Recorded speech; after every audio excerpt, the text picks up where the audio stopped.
Today, I'm Nestor DeConto with the Pacific Daily News. Here are our top stories from the PDN newsroom.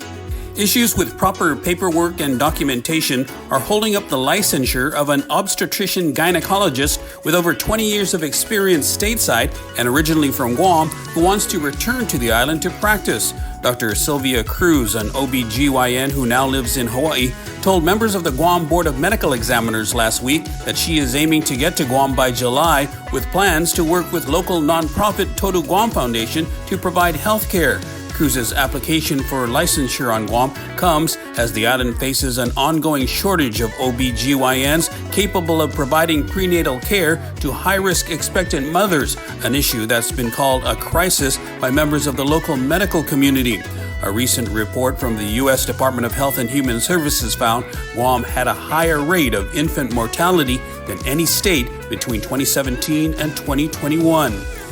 In other news, Attorney General Douglas Moylan is asking the Guam Supreme Court to rehear the case defining the AG's role after the High Court issued a declaratory judgment on May 31st. The court ruled that the Office of the Attorney General may not take information gained while advising government officials and use it to prosecute the same officials.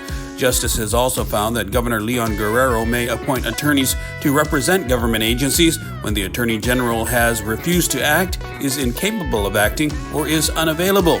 That includes the temporary withdrawal from representing 22 agencies under active investigation by the AG's office, including the governor's office. Parties had 14 days after the judgment to file a petition to rehear the case. The AG filed his petition on June 14. In its Friday petition, the AG's office said particular points of law were overlooked and clarification would facilitate proper function of the government of Guam in the future. Delegate James Moylan's proposal to authorize the president to award the highest U.S. military award, the Medal of Honor, to 3 sons of the Marianas for their heroism during the Vietnam War 6 decades ago moved a step forward on June 14, but the process is far from over. This still includes a discussion in the House-Senate conference and the White House. Moylan's proposals seek medals of honor for retired Army Sergeant Major Juan Ogo Blas, retired Army Command Sergeant Major Martin Maglonia, and retired Army Specialist 4 Joseph Meno Perez, now deceased. Blas, Maglonia, and Perez each received the Distinguished Service Cross, which is the U.S. Army's second highest award, for their acts of bravery during the Vietnam War in the 1960s.